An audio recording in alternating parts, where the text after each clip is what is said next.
Stop searching, start working.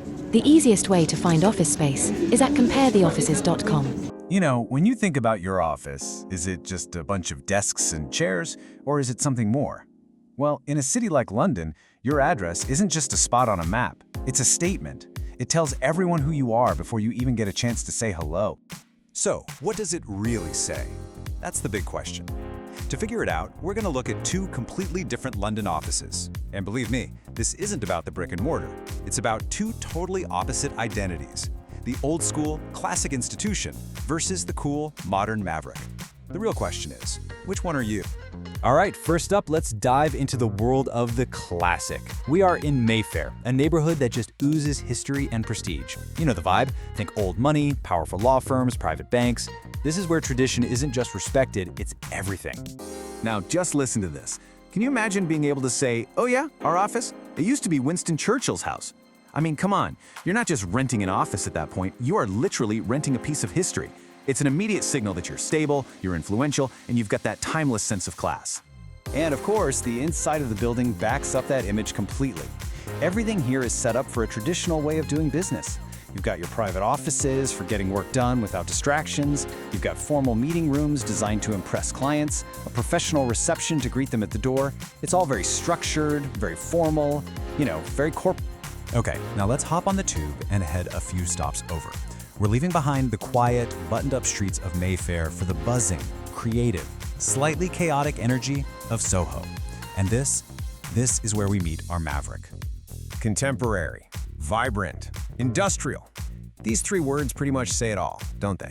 This place isn't looking backwards. It's all about what's happening right now. You can feel the energy in the air. And that little industrial touch, yeah, that gives it a bit of an edge. And just look at the amenities. This is a totally different way of thinking about work. Forget the private offices. Here, it's all about open plan space for collaboration. And the priorities are crystal clear.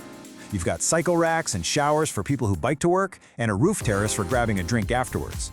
This is an office built for a company trying to attract top talent that cares about flexibility and having a life outside the 9 to 5. So there we have it, our two contenders, the classic and the maverick.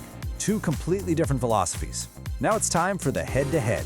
Let's put them side by side and really break down what you're getting for your money. This table lays it all out pretty clearly. On one side, you have Mayfair with its historic, prestigious vibe and its focus on things that impress clients, like meeting rooms. On the other side, Soho's contemporary, vibrant feel with perks aimed at employees, like that roof terrace.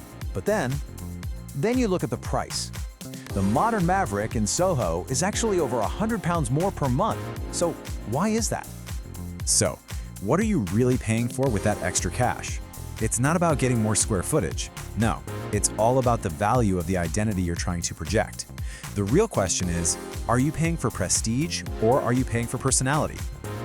For £450 a month in Mayfair, you're not just getting an office, you're buying that famous postcode. You're buying a legacy. You're basically buying a seat at the table with the establishment. And that sends a very powerful message to your clients. But for £553 a month in Soho, you're buying something else entirely. You're buying energy. You're buying a spot right in the creative heart of the city. You're buying an environment that just screams innovation to all the brightest talent out there. Okay, so it's decision time. And here's the thing. There's no better office here. There's only the office that's right for your business. It all comes down to asking yourself one simple question. What story do you want to tell the world? So, which camp are you in? Is your business all about that legacy of trust and tradition, making a Mayfair address the perfect fit?